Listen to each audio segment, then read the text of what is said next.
10 फरवरी सन 1967।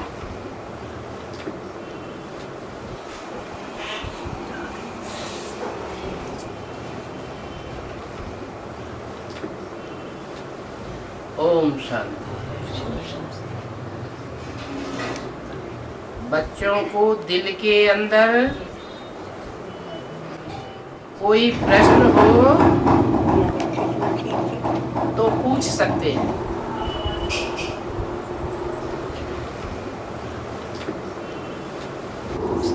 है कोई प्रश्न?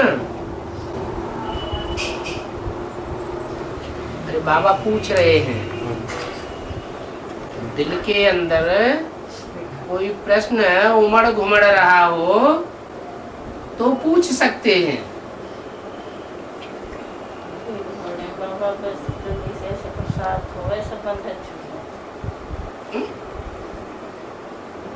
बंधन छूटने के लिए यही तो याद है। याद माना अव्यभिचारी याद, एक की याद। एक की अव्यभिचारी याद में अगर बुद्धि टिक जाए तो सारे बंधन अपने आप ही टूट जाए। एक की याद हो और एक का ज्ञान हो। याद भी अव्यभिचारी और ज्ञान भी अव्यभिचारी। अगर अनेकों से ज्ञान सुना तो क्या हो जाएगा? ज्ञान व्यभिचारी ज्ञान हो जाएगा। तो फिर और याद भी नहीं आने चाहिए क्या? याद भी एक की और ज्ञान भी एक का, तो दोनों बातें हैं नहीं। याद तो एक की टिकती नहीं है, बुद्धि तिरक जाती है। और 63 जन्मों के संबंध जुटे हुए ना आत्मा के साथ, व्यभिचारी संबंध है, वो खींच लेते हैं। आगे बोला, आगे बच्चों को लज्जा नहीं करनी चाहिए। क्या? किस बात में? प्रश्न पूछने में, बाबा से अपनी दिल की बात हल करने में कोई लज्जा नहीं करनी चाहिए। बच्चों को बहुतों को समझाना है। तो अगर अंदर कोई प्रश्न घुमड़ रहा है और खुद ही मुझे हुए होंगे तो दूसरों को कैसे समझावेंगे?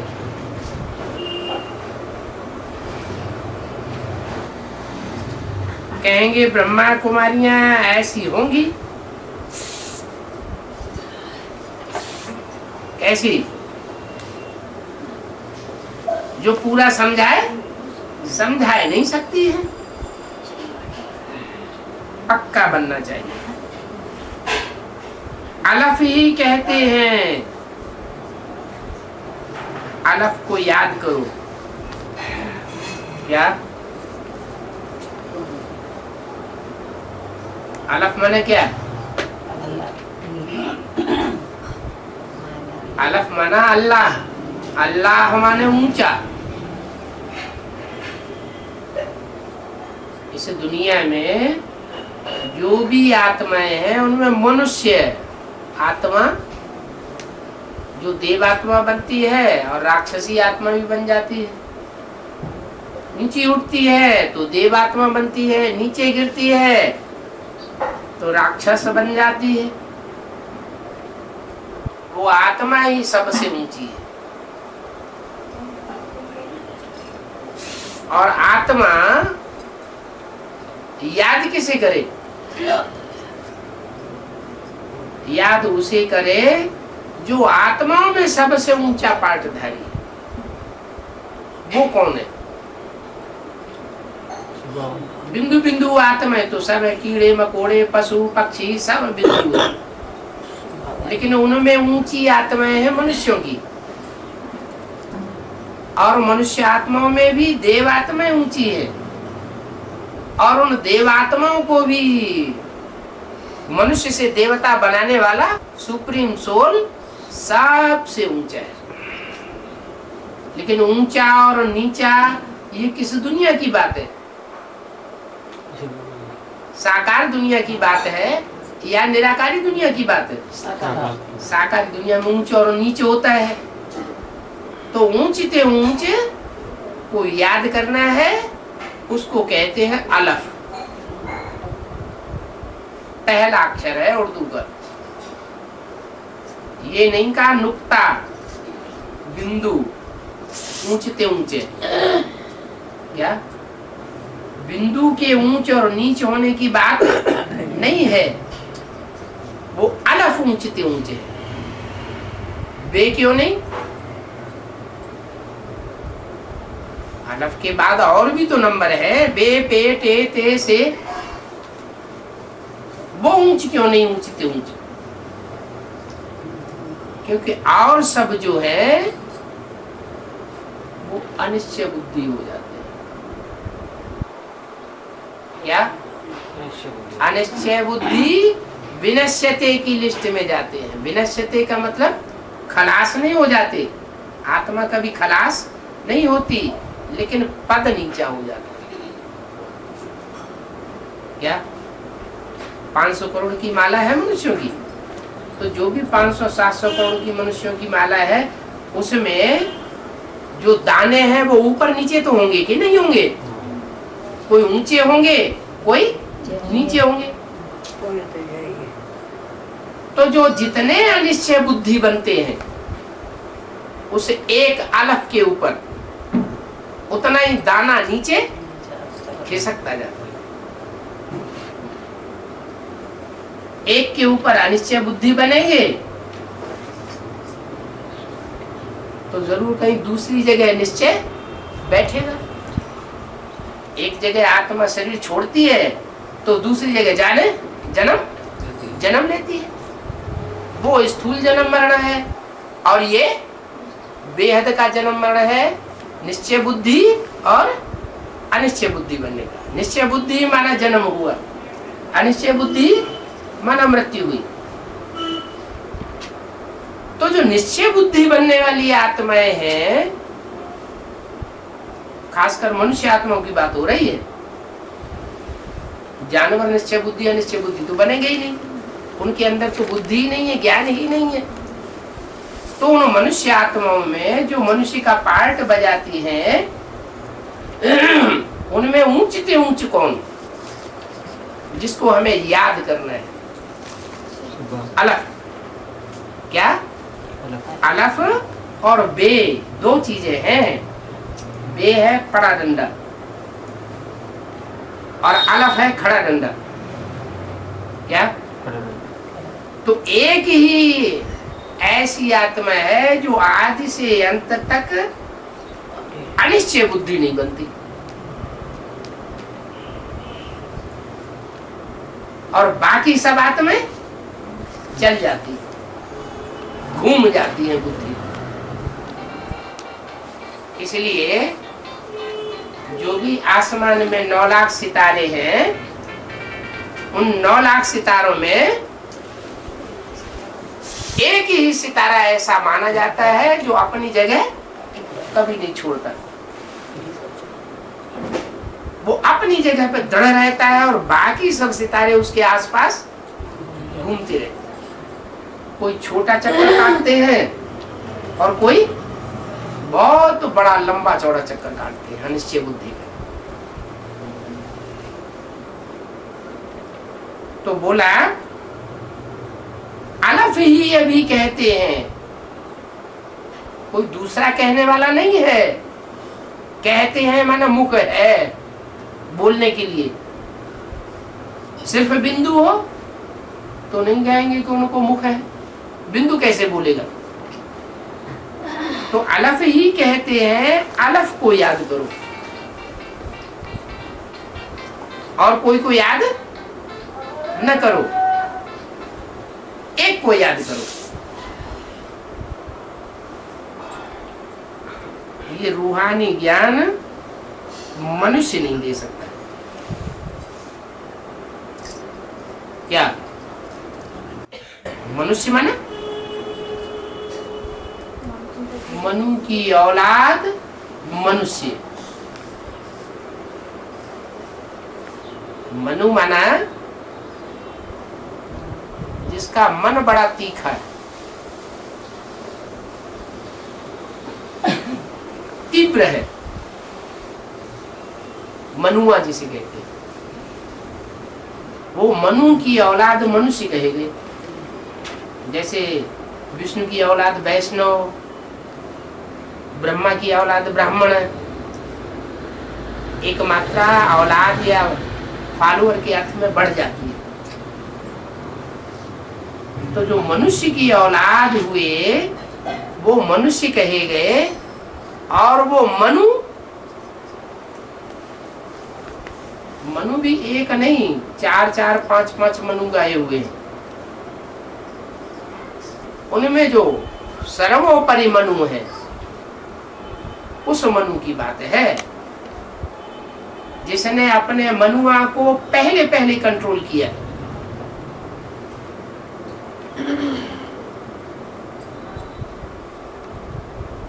वो मनु। ब्रह्मा तो है अनेक, लेकिन उनमें प्रजापिता ब्रह्मा है सिर्फ एक। और वो प्रजापिता ब्रह्मा है हुआ पहला मनु। तो बोला ये रूहानी ज्ञान कोई मनुष्य नहीं दे सकते। माने जो मनु की औलाद है 500-700 करोड़, वो ये ज्ञान नहीं दे सकते। कौन दे सकता है? स्वयं मनु दे सकता है। और मनु कौन होता है? जिसमें सुप्रीम सोल पहले पहले प्रवेश करके ज्ञान सुनाता है। वो सभी देहधारी मनुष्य समझाते हैं। दुनिया में जितने भी मनुष्य हैं वो सब देह भान वाले हैं। और सुप्रीम सोल जिसमें मुकर्रर रूप से प्रवेश करके सुनाता है वो एक ऐसा पार्टधारी है जो देह भान वाला नहीं है। देह भान में रह करके ज्ञान नहीं सुनाता है। देहधारी मनुष्य समझाते हैं। अब आत्माभिमानी बनना है। अब पहले क्यों नहीं? 63 जन्म में क्यों नहीं? क्योंकि आत्मा का वहां कोई ज्ञान देने वाला था ही नहीं। और अभी ज्ञान देने वाला आया हुआ है। वो अपना भी ज्ञान दे रहा है और हम आत्माओं का भी ज्ञान दे रहा है। आत्मा है पार्टधारी। सिर्फ इतना ही ज्ञान नहीं है कि मैं आत्मा ज्योति बिंदु मन बुद्धि सहित आत्मा हूँ, भ्रकुटी के मध्य में निवास करती हूँ। इसके आगे भी कुछ ज्ञान है। आत्मा पार्टधारी है तो आत्मा के अंदर अनेक जन्मों के पार्ट नुधे हुए। तो सारे पार्ट की याद हो जाए, स्मृति आ जाए, वो आत्मा का ज्ञान है संपन्न संपूर्ण। या सिर्फ इतना जान लेना ज्ञान है कि मैं आत्मा ज्योति बिंदु भ्रकुटी के मध्य में सितारा मिसल हूं। क्या ज्ञान है? आत्मा का संपन्न ज्ञान है। आत्मा का पूरा पार्ट बुद्धि में बैठ जाए। तो आत्माभिमानी पहले बनना पड़े। इसके लिए क्या करना पड़े? मैं आत्मा ज्योति बिंदु हूं, ये हर समय स्मृति में बना रहे।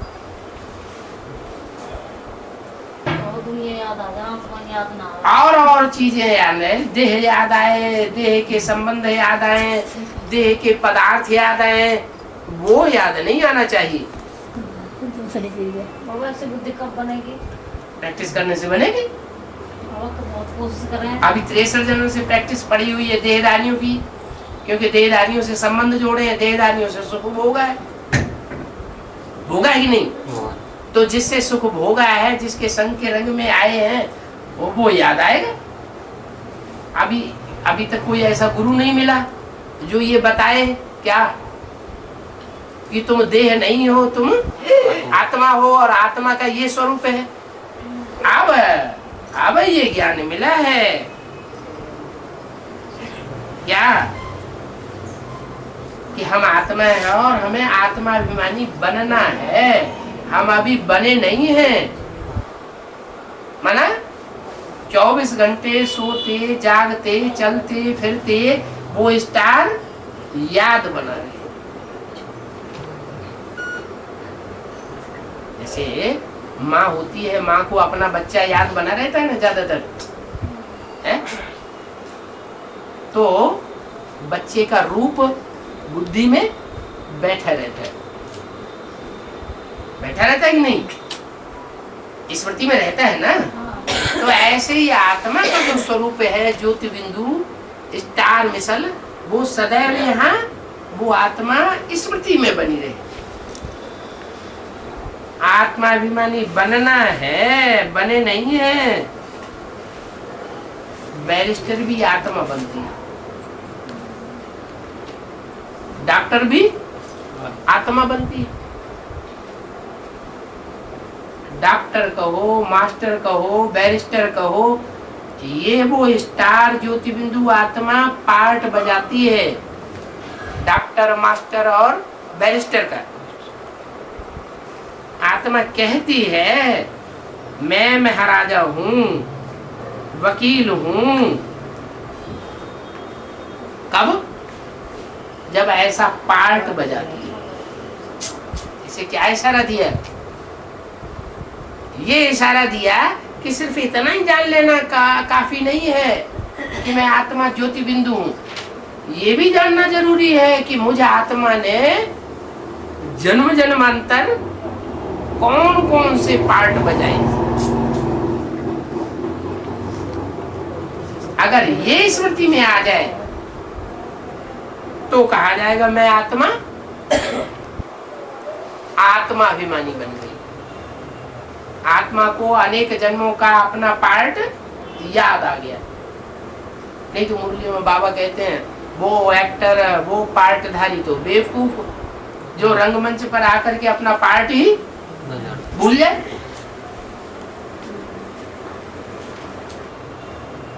अभी भी हम सब पार्टधारी जो है, ये तो मालूम है कि हम आत्मा ज्योति बिंदु है, लेकिन क्या ये मालूम है कि इस ज्योति बिंदु आत्मा ने अनेक जन्मों में क्या क्या पार्ट बजाए हैं? किस जन्म में बैरिस्टर बनी, किस जन्म में डॉक्टर बनी, किस जन्म में महाराजा बनी, राजा बनी या रानी बनी, कुछ याद आता है? अगर नहीं याद आता है तो इसका मतलब अभी आत्मा अभिमानी नहीं बनी। अभी देह के भान में ज्यादा रहते हैं। देह जो 5 तत्वों का पुतला है वो स्मृति में आ जाता है कि अरे नहीं तो पार्टधारी नहीं है, आत्मा पार्टधारी नहीं है। ये आत्मा ये चोले लेकर के जन्म जन्मांतर पार्ट नहीं बजाती है। ये तो याद है, ये पार्ट बजाते हैं, लेकिन क्या क्या पार्ट बजाए वो याद नहीं। इसका मतलब देवहानी है या आत्मा अभिमानी है। आत्मा अभिमानी बनने की कोशिश कर रहे हैं ना, इसका मतलब अभी बने नहीं है ना। तो वही बाबा बता रहे हैं कि बनना है। अभी आत्मा अभिमानी पूरे बने नहीं है। अभी भविष्य में पुरुषार्थ करके आत्मा अभिमानी बनना है। क्यों नहीं बनते अभी तक? कितने साल हो गए ये ज्ञान चलते चलते? कई साल? आखिर कितने? 70 साल हो गए। और 70 साल में अभी कोई भी छाती ठोक के नहीं कहता है कि मुझे अपने 63 जन्म 84 जन्मों का पूरा पार्ट बुद्धि में बैठ गया। बहुत संस्कारों से पता लगेगा ऐसे पाठ की प्रूफ और प्रमाण सहित पता लगेगा। ऐसे कोई नहीं मान लेगा।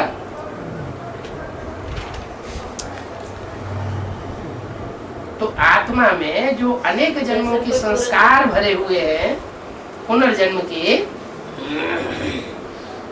वो संस्कार, वो पार्ट, वो सारे याद आने लगे।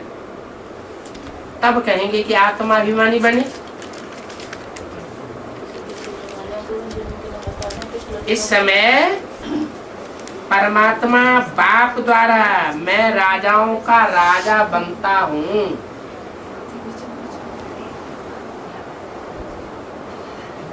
ये राजाई का पार्ट और कोई नहीं सिखाता।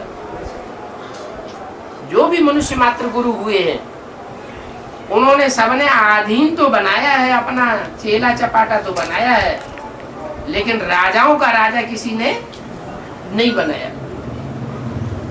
अभी बाप आए हुए हैं, कहते हैं मैं तुमको राजाओं का राजा बनाता हूँ। वो स्कूल खुले हुए हैं, कॉलेज खुले हुए हैं, उनमें बैरिस्टर बनाते हैं, डॉक्टर बनाते हैं, टीचर बनाते हैं, इंजीनियर बनाते हैं। कितने बड़े बड़े कॉलेजेस खुले हुए हैं, यूनिवर्सिटीज खुले हुए हैं, एक जन्म के लिए बनाते हैं। और ये परमात्मा बाप क्या कहते हैं? मैं तुम्हें जन्म जन्मांतर की बादशाही देता हूँ, राजाई देता हूँ, कंट्रोलिंग पावर देता हूँ। पिछले जन्मों में तो देहधारियों का संग करते करते नीचे गिरते आए, राजाई की जगह क्या आ गई? गधाई आ गई। और मैं तुमको राजा बनाता हूँ, कंट्रोलर बनाता हूँ। ये कंट्रोल करना और दुनिया में कभी किसी ने किसी को नहीं सिखाया। ये मैं ही हूँ जो आकर के तुमको कंट्रोलिंग पावर देता हूँ। उसके लिए तरीका बताता हूँ, मुझे एक को याद करो। अगर औरों को भी याद किया, क्या छोटा बच्चा होता है ना, स्कूल में जाता है, जब स्कूल में जाता है तो उसे टीचर याद आने लगता है, माँ की याद धीरे धीरे जाने लगती। तो मैं तुम्हें पढ़ाई पढ़ाने आता हूँ, राजाई की पढ़ाई पढ़ाता हूँ, तो मैं तुम्हारा बाप भी हूँ, जन्मदाता, और अंत में वर्षा देने वाला। बाप भी हूँ, टीचर भी हूँ, और सदगुरु भी हूँ, तुम्हारी सदगति करने वाला भी हूँ। वो गुरुओं ने तो सदगति नहीं की, खुद ही दुर्गति में चले गए। एक गुरु मर जाता है तो उनका जो चेला गद्दी पे बैठता है वो ठेका ले लेता है। गुरु की दुर्गति हो गई, अब चेला कैसे सदगति करेगा? ये तो एक ही सदगुरु है, ये बदलने वाला नहीं। ऐसे नहीं ब्रह्मा ने शरीर छोड़ दिया तो उनकी गद्दी पे जो बैठेगा संस्था संचालन करने वाला, वो सदगति करेगा? नहीं। यहाँ तो भले 70 साल हो गए, एक ही सदगुरु है, आदि में भी वही था और अंत में भी वही होगा। वो एवरलास्टिंग है, वही सबकी सदगति करने वाला। उसके लिए गाया हुआ है, सबका सदगति दाता राम। भक्ति मार्ग में क्या गाते हैं? ये नहीं कहते सबका सदगति दाता कृष्ण, सबका सदगति दाता विष्णु। क्या कहते हैं? सबका सदगति दाता राम। तो जरूर रामकृष्ण वाली आत्माएं तो हैं, वो मनुष्य से देवता बनती तो हैं, लेकिन उन जो भी 33 करोड़ देवताएं हैं उनमें सिर्फ एक ही आत्मा ऐसी है जिसमें वो सुप्रीम सोल मुकर्रर रूप से प्रवेश करके मनुष्य को मनुष्य से देवता बना करके जाता है। और कैसा देवता बना के जाता है? राजाओं का राजा। क्या इस सृष्टि पर जितने भी राजाएं हुए हैं और जितने भी अभी कंट्रोलर हैं, उन सब कंट्रोलर्स का, उन सब शासकों का शासनकर्ता बना के जाता हूँ। माने विश्व का बादशाह बना के जाता हूं। महाराजाओं के महाराजा कौन होते हैं ये कोई नहीं समझ सकता। क्या राजाओं का राजा वो तो हो गए महाराजा, सम्राट कहा जाता है। छोटे छोटे राजाएं होते हैं और वो उन छोटे छोटे राजाओं के ऊपर बड़ा महाराजा होता है, उसे सम्राट कहते हैं या महाराजा कहते हैं। लेकिन ये प्रश्न पूछा कि महाराजाओं के महाराजा कौन होते हैं, ये बात कोई नहीं समझा सकता। दुनिया में जो भी सम्राट हुए हैं, महाराजा हुए हैं, महाराजा का टाइटल धारण करने वाले हुए हैं, प्रैक्टिकल में महाराजा की भी है, उन सबका महाराजा कौन वो कोई नहीं बता सकता। इसको समझ भी कोई नहीं सकते कौन है? कौन गाया हुआ है? राम ने कहा नहीं नहीं है? हाँ, सारे विश्व का नाथ सिर्फ एक ही गाया हुआ है, विश्वनाथ शंकर।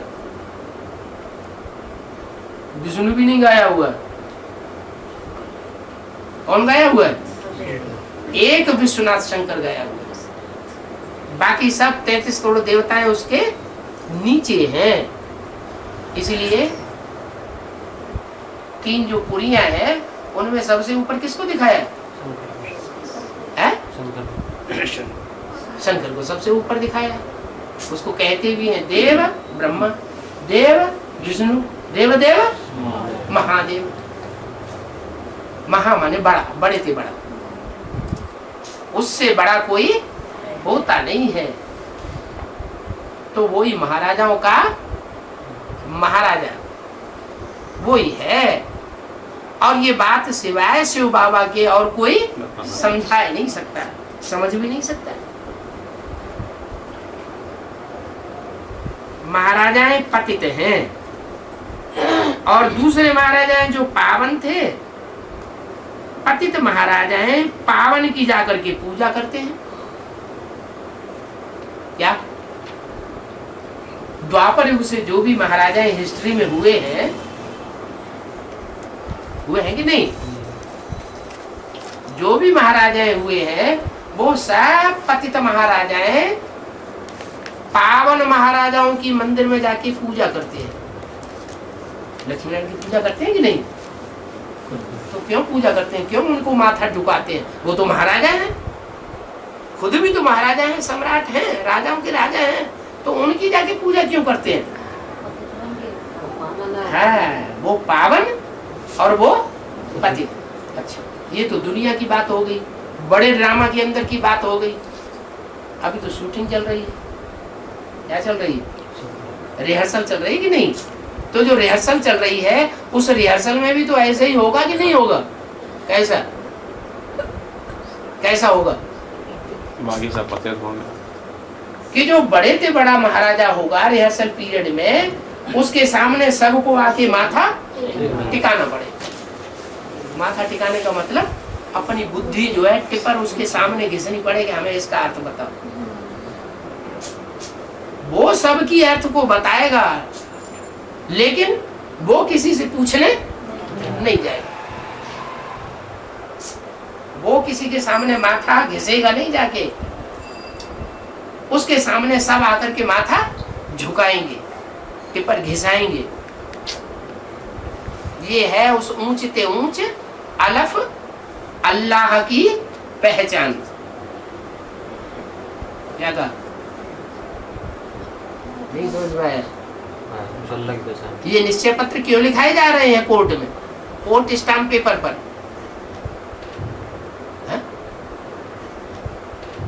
इसलिए लिखाए जा रहे हैं कि कोई अभी तो मान जाता है कि हमें निश्चय बुद्धि बन चुके, मान लिया ऊंची तो ऊंच है, और कल जाके इनकार कर दे, कहे कि हम ही भगवान हैं। ऐसे निकल रहे हैं कि नहीं? निकल रहे। पहले तो नहीं लिखाते थे, यज्ञ के आदि में खून से लिखवाते थे। वो खून से लिखने वाले भी हाँ हो गए। तो बोला जो पावन राजाएं होते हैं उन पावन राजाओं महाराजाओं की पतित महाराजाएं जाकर के पूजा करते हैं, उनके सामने माथा झुकाते हैं। तो जो माथा झुकाने वाला हो, अभी तो माथा झुका जाए, फिर बाद में कहे कि तुम हमारा माथा झुकाओ आके, पहले तो हम ऐसे ही चले गए थे तुम्हारे सामने माथा झुकाने के लिए, तो कोई मानेगा क्या? है? नहीं मानेगा। अगर मानेगा भी तो वो ही मानेगा जो कन्वर्ट हुआ। क्या? स्वधर्मे निधनम से परधर्मो भयावह। अपने धर्म से नीचे, धारणा से नीचे गिर गया। तो बोला वो महाराजाओं के महाराजा हुए ना जिनके सामने माथा डुबाते, सब महाराजा वही महाराजाओं के महाराजा हुए ना जिनके सामने सब माथा झुकाते। और जितने भी देवताएं हैं, 33 करोड़ देवताएं, उन सब देवताओं में से एक भी ऐसा नहीं है जिसकी ग्लानि शास्त्रों में न हुई हो। सिर्फ एक ही लक्ष्मी नारायण ऐसे हैं जो नर से नारायण बनते हैं, विश्व के महाराजन बनते हैं, उनकी कोई ग्लानि शास्त्रों में नहीं। तो वही सबसे ऊंचे के ऊंचे हुए ना, उनके मुकाबले और सब नंबरवार नीचे हुए। पतित महाराजा है, पावन की जाकर पूजा करते हैं तो वो महाराजाओं के महाराजा हुए। बाप कहते हैं तुम पूज्य पवित्र महाराजा थे, फिर आगे आकर के पुजारी बन गए। कब थे? तुम पूज्य थे, अब पुजारी बन गए। कब की बात बताई पूज्य थे? सतयुग की आदि में जब संगम युग का सबसे ऊंचा चरण चल रहा था, स्वर्णिम संगम युग, उसमें तुम महाराजा थे, अभी पुजारी बन गए। जो पूज्य होकर गिरते हैं वो ही पूजा करते हैं। क्या? पावन की पूजा करते हैं, पतित की कोई पूजा नहीं करते हैं। अब तुमको पता पड़ा हम पावन महाराजाएं थे, क्या कहा? जिसको पता पड़ जाए अपने स्वरूप का, जैसे पहले राजाएं होते थे,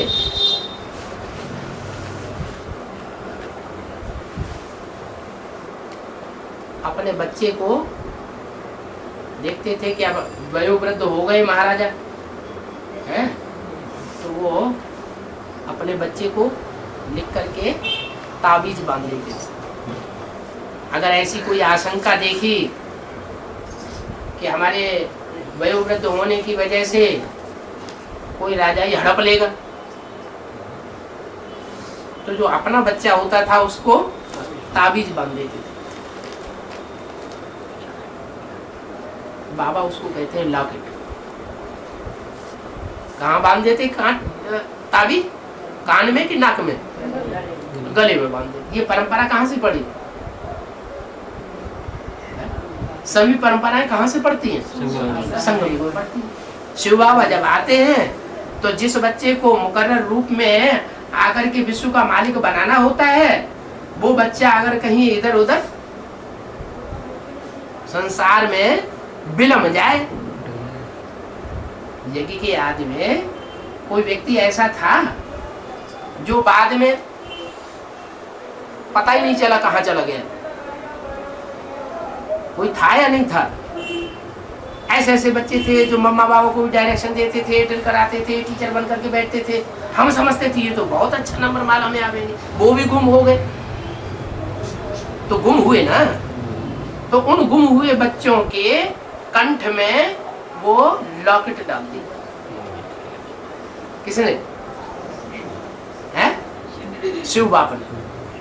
कौन सी लॉकेट डाल दी? है? अरे वो संस्कृत गीता में भी तो लिखा हुआ मैं आता हूँ तो सबसे पहले ये ज्ञान किसको देता हूँ?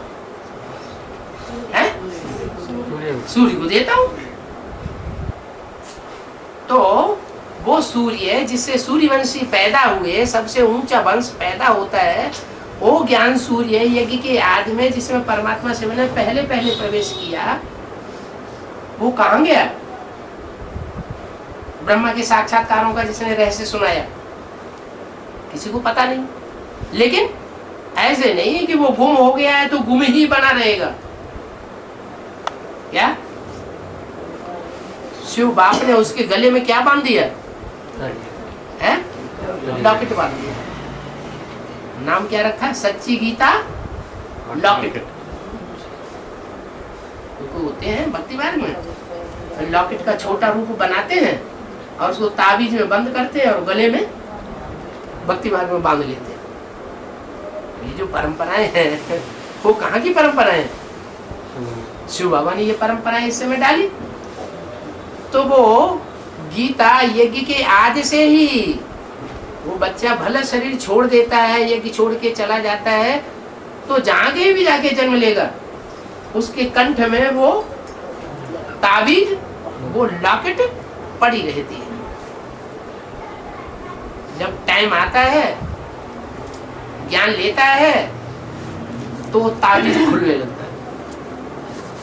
वो कंठ में से वो ज्ञान सारा खुलने लगता है। तो बोला पतित पूजा करते हैं पावन की,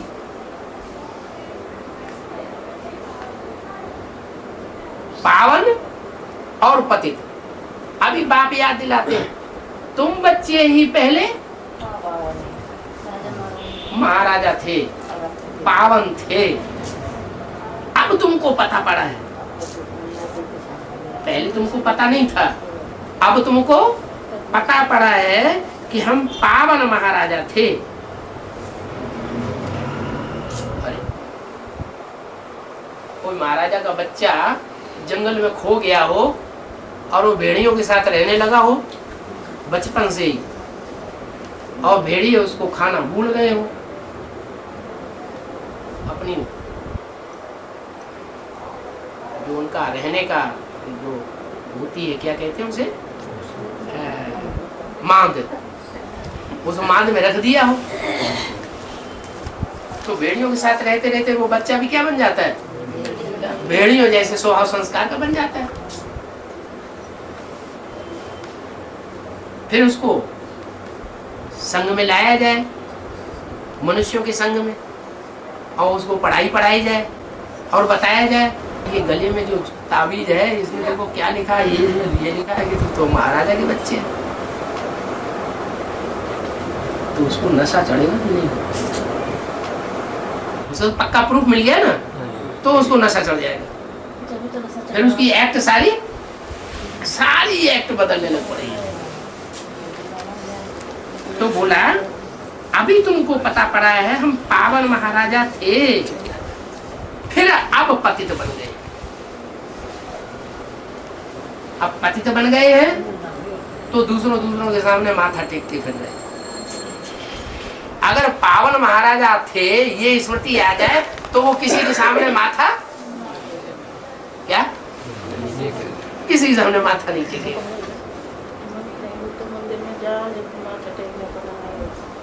बहुत दान पुण्य करते हैं तो राजाओं के घर में, बहुत साहूकारों के घर में जाकर जन्म मिलता है।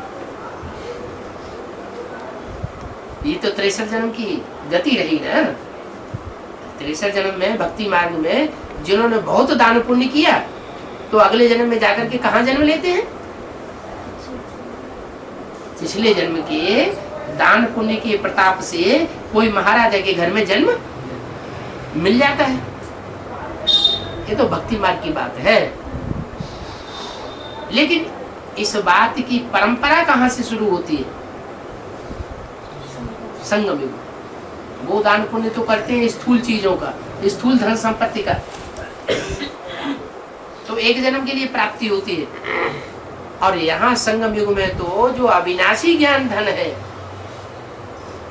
गुणों का धन है, शक्तियों का धन है, वो अविनाशी ज्ञान धन परमात्मा बाप सुप्रीम सोल आकर के हम बच्चों को देते हैं। और ये धन जो अविनाशी धन है, ज्ञान रत्नों का, गुण रत्नों का, शक्तियों का, वो जितना जितना हम दूसरों को बांटेंगे तो रिजल्ट क्या होगा? उतने बड़े राजा महाराजा 21 जन्म तक बनते रहेंगे। वो भक्ति मार्ग में एक जन्म बनते हैं, एक जन्म दान पुण्य करते हैं तो एक जन्म महाराजा बनते हैं। क्या ऐसी ऐसी तपस्या करते हैं, ऐसा ऐसा त्याग करते हैं तो तप कर राजा बनते हैं।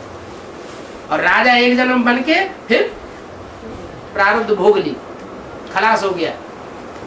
तप कर फिर राजा बन करके पाप करते हैं,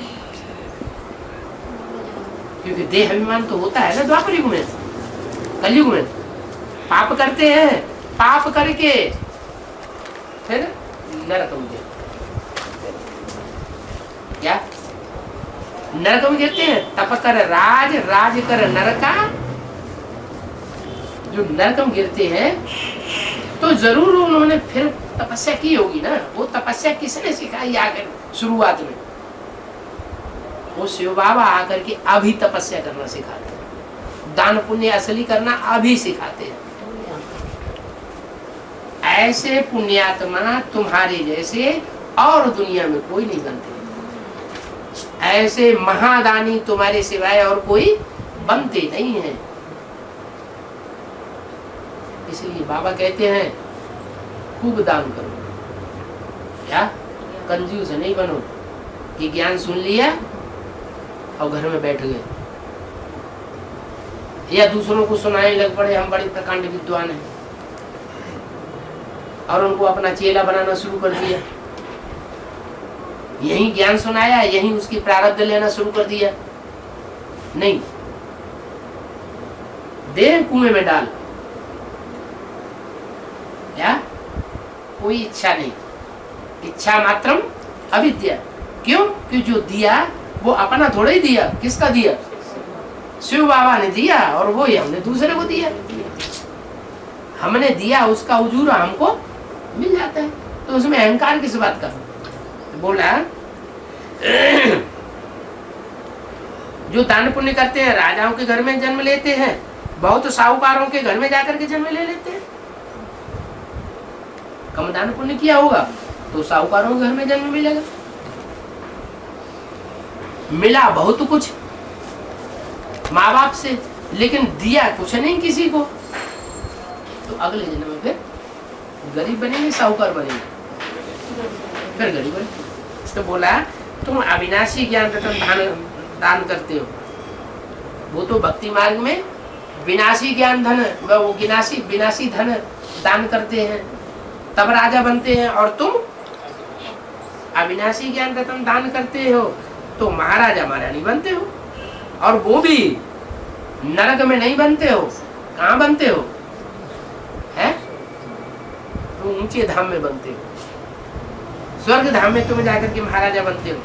भक्ति मार्ग और ज्ञान मार्ग में देखो कितना फर्क है। वहां पुरुषार्थ करते हैं तो एक जन्म में बनते हैं। भक्ति मार्ग में पढ़ाई पढ़ते हैं तो एक जन्म में बैरिस्टर बनते हैं, डॉक्टर बनते हैं, वकील बनते हैं। और यहाँ एक जन्म हम भगवान की रहबरी में पढ़ाई पढ़ते हैं और अनेक जन्म की प्रारब्ध प्राप्त। कितना अंतर हो गया उस पढ़ाई में, जो मनुष्यों की पढ़ाई होती है और भगवान आकर के जो पढ़ाई पढ़ाता है, उसमें कितना प्राप्ति का फर्क हो जाता है। आप समझाते हैं, मैं तुम बच्चों को महाराजा का महाराजा बनाता हूँ। क्या कहा? अभी तक क्या सुना होगा मुरली में, राजाओं का राजा महाराजा बनाता हूँ। अभी क्या बोला? मैं तुमको महाराजाओं का भी महाराजा बनाता हूँ। मनुष्य तो कह नहीं सकते ये बात। वो ये बात कैसे कहेंगे? क्या कि मैं तुमको महाराजाओं का भी महाराजा बनाता हूँ? क्यों नहीं कह सकती मनुष्य?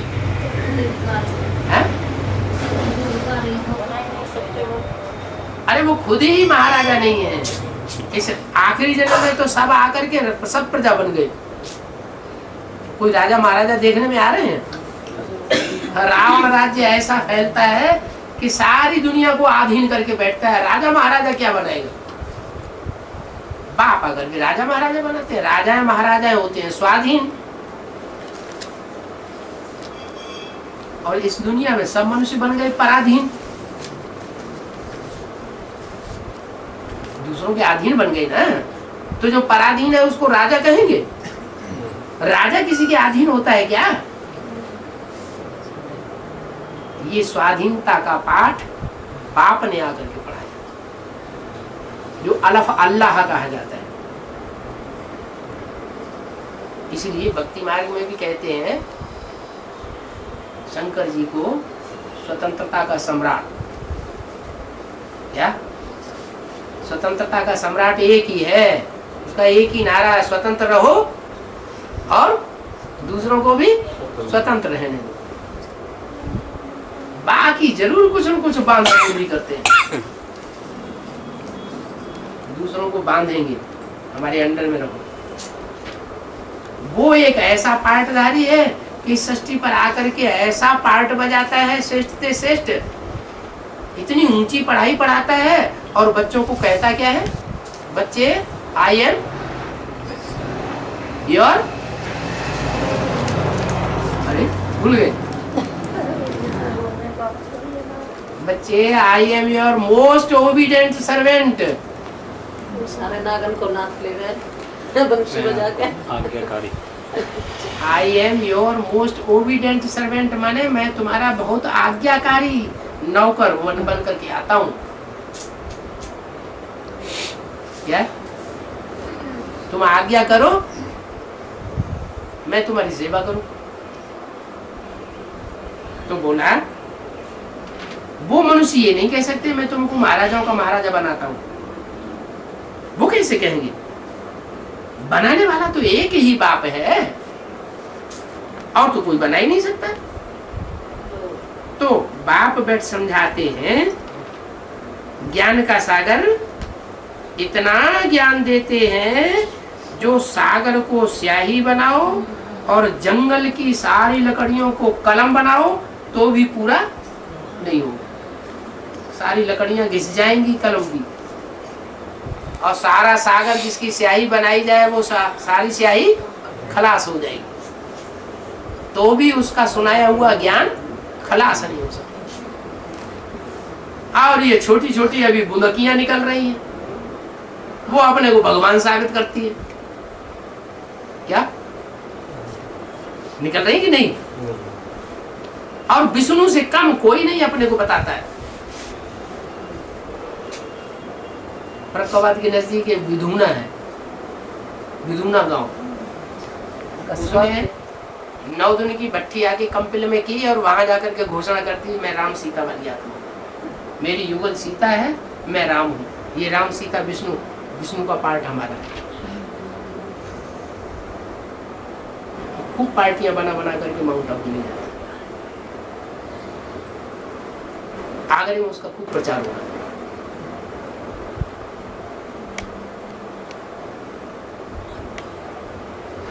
उस है कहाँ करी उन्होंने? कंपिल। हाँ, देखो। और एक निकले उसी में से, उसी पार्टी में से, विधुना की पार्टी में से। वो मथुरा में आजकल किसी एक बड़े ऑफिसर की कन्या ब्रह्मा कुमारी बन गई, तो उससे उन्होंने कोर्ट मैरिज कर लिया। कोर्ट मैरिज करने के बाद उनका ये नशा चढ़ा, उनको नारायणी नशा चढ़ गया, और वो मुकुट बांध करके पीले कपड़े पहन करके अभी भी झांझ मृदंग बजीरा बजाते हैं, और माता इकट्ठी हो जाती है और पार्टियां ले जाते हैं माउंट आबू बसें भर के। वो भी लक्ष्मी नारायण बने बैठे, वो भी विष्णु का पार्ट हो गया। हाँ, दशरथ पटेल को तो सभी जानते हैं, एडवांस पार्टी। वो अपने को विष्णु, उन्होंने अपने को साबित कर दिया। कैसे साबित कर दिया? दिल्ली में जिस समय एडवांस पार्टी का काम चल रहा था, विजय विहार में मकान बन रहा था, तो बेसिक नॉलेज में से एक माता निकली थी एडवांस में, क्या? सुषमा माता, 6 बच्चों की माता। और उसने एडवांस ज्ञान में आने के बाद घर बार छोड़ दिया। बाबा तो कभी ऐसा सिखाते नहीं। बाबा तो कहते घर गृहस्थ में रहो, तो अपना ही घर बार तोड़ दोगे तो लक्ष्मी नारायण का मंदिर कैसे बनाओगे? तो पति को छोड़ दिया, पति की बात नहीं मानी, घर वालों की बात नहीं मानी, और एडवांस में जोर शोर से चल पड़ी।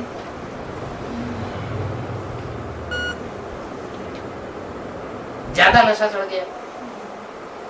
फिर क्या हुआ? हर आत्मा पहले सतो प्रधान भी होती है, फिर रजो प्रधान तमो प्रधान भी बनती है।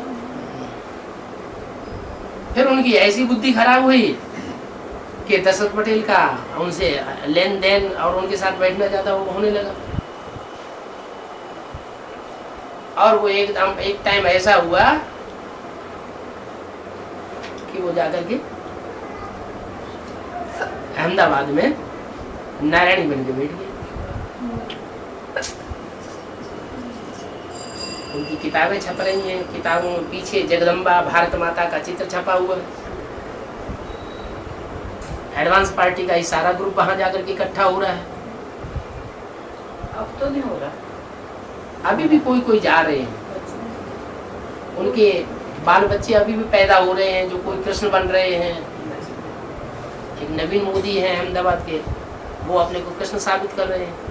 अपना चित्र भी छपाया हुआ है, उनका बिल्कुल चेहरा मोहरा बिल्कुल वैसा ही कृष्ण, और उसमें मुकुट वगैरह दिखा दिया है, कृष्ण कह रहे हैं। फिर अभी एक पार्टी निकली यहाँ बम्बई में, वसई में एडवांस पार्टी का एक सेंटर खुला था। उस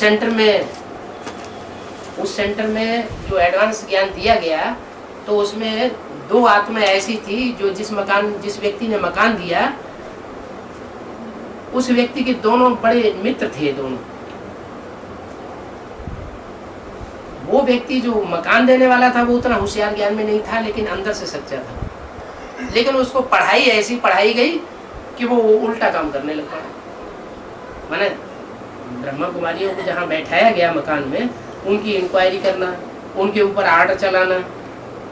उन्होंने ये कहना शुरू कर दिया, रविंद्र भाई देखो अपने मकान में रहते हैं, उन्होंने भी तो मकान दिया हुआ है, तो हम भी इसी मकान में रहेंगे और हम भी आर्डर चलाएंगे। बाबा जब नहीं होगा तो हम बैठेंगे बाबा बन के। अब ये तो यहाँ चलने वाला नहीं। तो मकान दिया छोड़, और उनको गुरु जो सिखाता था वो आज फिर विष्णु बन के बैठ गया। सारा एडवांस ज्ञान जो है वहीं से उठाया। कहां से? कंपिल से। अब वो मोटी मोटी किताबें छपाना शुरू कर दी। उनमें ज्ञान सारा पॉइंट सारे ही वही हैं, वही एडवांस पार्टी के, लेकिन उनको ऐसा अर्थ मोड़ मोड़ करके उनको बेवकूफ बनाया गया कि लोग थोड़ा सुनते हैं, उसमें आधी तो होती है ग्लानि की बातें। ग्लानि माना व्यक्तिगत ग्लानि। वो विष्णु तैयार हो गए, औरंगाबाद पूरा सफाचट हो गया एडवांस पार्टी से। अहमदनगर आधा खत्म हो गया। नागपुर में अभी हमला हो रहा है। नागपुर की यही हालत है कि जो कन्याएं एडवांस में सरेंडर हुई हैं, उनके माँ बाप धमकी दे रहे हैं, हमारी कन्याओं को वापस कर दो, नहीं तो हम कोर्ट में केस करेंगे। खुद ही जाके सरेंडर किया। बाबा कहते हैं ये लास्ट पेपर है। लास्ट पेपर होगा तो टीचर परीक्षा लेगा कि नहीं लेगा। तुमने जो ज्ञान अभी तक सुना है, इतना विशाल ज्ञान है, जिसके लिए बाबा कहते हैं सागर को स्याही बनाओ और जंगल को कलम बनाओ, तो भी ये ज्ञान खत्म नहीं होगा। तो इतना विशाल ज्ञान, इतना ऊंचा ज्ञान लेने के बावजूद बुद्धि ऐसी बनी हुई है कि कन्या दान करना और दान करने के बाद उसको वापस लेना और चांडाल बनना। दान करके वापस लेता तो क्या बनता है? चांडाल बनता है। कन्या को तो रत्न कहा जाता है। इतना ऊंचा दान, और वो करने के बाद फिर उस कन्या की जिंदगी खराब करना। उसको कन्या की बुद्धि में तो ज्ञान बैठ गया, अब वो नाबालिग है बाई चांस, तो सरकारी नियम तो क्या है, नाबालिग कन्या जो उसके माँ बाप है लौकिक, वो उसके हकदार हैं। भले सरेंडर भी कर दिया या कुछ भी लिख दिया, तो वो जब चाहे तो अपनी कन्या को वापस ले सकते हो। चाहे शादी क्यों न कर दी हो, शादी भी इनवैलिड है, क्योंकि 18 साल से कम कन्या की शादी नहीं करनी चाहिए। दो माँ बाप जाए तो शादी जहाँ की हो वहां से भी कन्या को उठा ला सकते हैं। अब ये हालत हो गई। और ऐसे ही नहीं, मध्य भारत तक विष्णु तैयार हो रहे हैं। हमसे दक्षिण में पहुंच करके बंबई में ही विष्णु तैयार हो रहे हैं। नहीं, एक हरियाणा में निकले हैं कैथल में, वो अपने को शंकर जी कह रहे हैं, विष्णु जी कह रहे हैं, शादीशुदा है, कृष्ण बताए रहे हैं। ब्रह्मा जी सब हमारे अंदर प्रवेश करती है। दक्षिण भारत में एक निकले हैं, वो अपने को विष्णु कह रहे हैं। और उनका प्रताप इतना जबरदस्त हुआ कि हैदराबाद में जो एडवांस पार्टी की जो मुखिया है, संचालिका, वो उसको ही लेकर बैठे हुए, उसकी बुद्धि को पूरा घुमाया हुआ है। उसको कितना भी समझाओ, लेकिन वो स्वीकार नहीं करती है कि विष्णु का पार्ट नहीं है। अभी अभी विष्णु का पार्ट है दक्षिण भारत में। ये हाल हो जाता है। इतना विशाल ज्ञान, और ज्ञान लेने वालों की हालत कैसी हो जाती है। अब इतने भगवान तो नहीं हो सकते, इतने भगवान होंगे क्या? कहते नहीं, छुपा रुस्तम बाद में खुले। भगवान होता तो इतने दिन तक क्या नाक रगड़ता है कि अभी तक माला नहीं तैयार हो पाई। दशरथ पटेल जब अपने को विष्णु घोषित किया तो उन्होंने कहा कि घोषणा कर दी 6 महीने के अंदर माला तैयार करें। अभी तक माला तैयार हो रही है। एक तो पूरी लिस्ट छप करके आ गई, कोई भगवान बनने वाले ने अपने को प्रत्यक्ष नहीं किया, पूरी लिस्ट 108 की बना करके भेज दी। सूर्यवंशी के 12 मण के कौन है, चंद्रवंशी के 12 मण के कौन है, इस्लाम वंशी के 12 मण के कौन है, या आर्य समाजी के 12 मण के कौन है। दिल्ली के हेड ऑफिस में ही भेज दी किताब, सभी मिनिमम उन्होंने भेजी। जो और भी एडवांस के उनके पास भी भेजी, और जिनके नाम छापे उनमें बहुत से ऐसे हैं लोलुप, उन्होंने देखा हाँ हमारा नंबर बन गया, बस उनको नशा चढ़ गया। पैसा दे रहे, छपा 108 की माला बड़ी आराम से बन गई, कोई पुरुषार्थ नहीं। बाबा ये लोग जो है एडवांस ही क्यों तोड़ रहे, वीके क्यों नहीं तोड़ते? तो देख, फिर ब्रह्मा कुमारियों वाली बात हो गई। वो भी कहते हैं हमारे ब्रह्मा कुमार कुमारी ही क्यों तोड़ रहे हैं? तो हमारे ब्रह्मा कुमार कुमारियों को इतने क्यों तोड़ के ले जाते हो? दुनिया इतनी खाली पड़ी हुई है, 500-700 करोड़ की दुनिया, वहां क्यों नहीं जाकर के मरते? बात वहीं आ गई ना। जो कुछ बेसिक में हुआ है वो सब बीज रूप आत्माओं में भी होना चाहिए। बेसिक में तो जड़ें हैं, जड़ें काहे से बनती हैं? बीजों में से। बीज से बनती हैं। तो बीज में जो गुण होगा वही तो जड़ों में आएगा। ये बीज रूप यज्ञ के आदि में भी थे। सारी सृष्टि की जो बीज रूप आत्मा, राम वाली आत्मा चली गई, तो पीछे पीछे ये बीज भी चले गए। अभी वो राम वाली आत्मा प्रत्यक्ष होती है तो पीछे पीछे वो सारे बीज भी एडवांस पार्टी में प्रत्यक्ष हो जाते हैं। उनमें सब तरह के हैं। चंद्रवंशी भी है, ऐसे नहीं ब्रह्मा बाबा ही चंद्रमा था, वो तो जड़ के रूप में था। यह एडवांस पार्टी की आत्माओं में बीज रूप में भी कोई चंद्रमा है, और उनका चंद्रवंश भी। वो चंद्रमा की बात मानेंगे?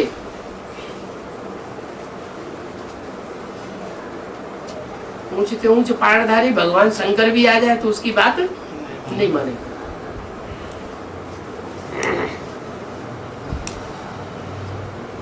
बाबा ने भी मुरली में बोला है क्या, जो जिस धर्म का होगा वो उसी की बात मानेगा और कोई की बात नहीं मानेगा। कहते भी है, चाहे ब्रह्मा भी उतर आए तो भी हम कोई की बात, हम ब्रह्मा की भी बात मानने वाले नहीं। तो बताया इतना विशाल ज्ञान है लेकिन सहज बहुत है। अरे ये क्या बात हो गई, इतना विशाल ज्ञान और सहज कैसे, इतना सहज कैसे हो सकता है? इतना सहज है कि लूले, लंगड़े, अंधे, कोढ़ी, काने, कुब्जे सबको इस ज्ञान को उठा सकते हैं। माताएं जो काका का भी नहीं पढ़ी हुई होती है वो भी इस ज्ञान को उठा लेती है, होशियार बन जाती है। वो दीदी दादियां कोई खास पढ़ी लिखी नहीं थी, उनको बाबा ने पढ़ाई लिखाई पढ़ाई थोड़ी बहुत।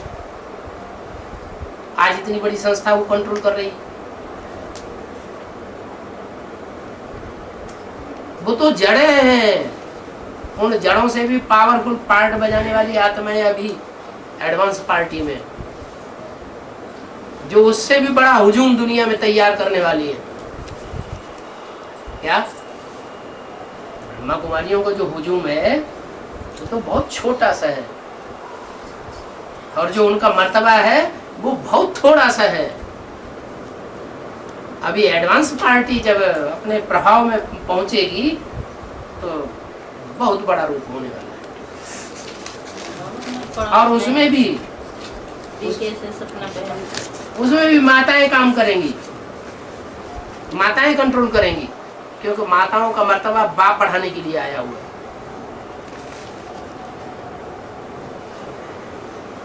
ऊंची से ऊंची माता कौन है? जगदम्बा। तो जगदम्बा दीदी दादियों के मुकाबले, जो वर्तमान की दीदी दादियों उनके मुकाबले कई गुना बड़ा रूप धारण करने वाली है, कई गुना मान मर्तबा धारण करके संसार में प्रत्यक्ष होने वाली है। ये सब प्रत्यक्ष होना तब होता है जब बाप गुप्त हो जाता है। आदि में भी बाप गुप्त हुआ और जड़ों में वो ब्रह्मा कुमार कुमारी अभी प्रत्यक्ष हुए और अभी भी बाप बच्चों की आशा पूरी करेगा, क्योंकि एडवांस पार्टी हो चाहे बेसिक नॉलेज की पार्टी हो, अगर वहां अंदर अंदर झगड़ा चल रहा है तो किस बात को लेकर झगड़ा चलता है? मूल झगड़े का मुद्दा कौन सा होता है? नहीं मालूम। अधिकार, हमको अधिकार मिलना चाहिए, हमको कुर्सी मिलनी चाहिए, हमारी बात क्यों नहीं मानी जाती, हमको क्यों नहीं पूछा जाता। बाहर की दुनिया में भी अधिकार की लड़ाई चलती है और आधार मूर्तों की दुनिया में भी अधिकार की लड़ाई चलती है और बीज रूप आत्माओं की तीसरी दुनिया में भी अधिकार की लड़ाई, जिसको बानर सेना कहा जाता है, वो आपस में लड़ाई लड़ रहे हैं।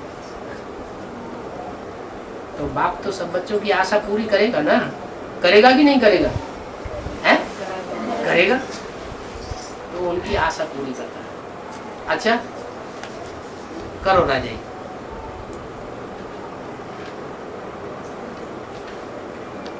लेकिन अंत में क्या होता है? माताओं का खूब मर्तबा बढ़ाते हैं, बढ़ते बढ़ते बढ़ते बढ़ते फिर अंत में क्या करते हैं? अरे सीढ़ी का चिर भूल गए हैं? डूबी जा नहीं होती है। फिर जब वो देवियां राक्षसी का रूप धारण करती है, तामसी रूप धारण करती है, तो फिर उनको डुबो दिया जाता है, क्योंकि जब सत्य प्रत्यक्ष होता है तो वो सब डूब जाते हैं। और सत्य है एक, ऐसे नहीं कि 3 दादियां तिरंगे झंडे में बैठाई दी जाए और वो त्रिमूर्ति शिव बन जाएगा। 3 मूर्तियां शिव बन जाएगी क्या? 3 मूर्तियां ऊंचे ऊंचे भगवान बाप बन जाएंगी क्या? नहीं। 3 मूर्तियों में एक ही मूर्ति सबसे ऊंची से ऊंची है जो भगवान के रूप में संसार में प्रत्यक्ष हो सकती है। तो बाप अंत में फिर प्रत्यक्ष होता है और प्रत्यक्ष होकर के एक तरफ आखिरी स्थापना का नजारा और आखिरी विनाश का नजारा होता है और नई दुनिया की स्थापना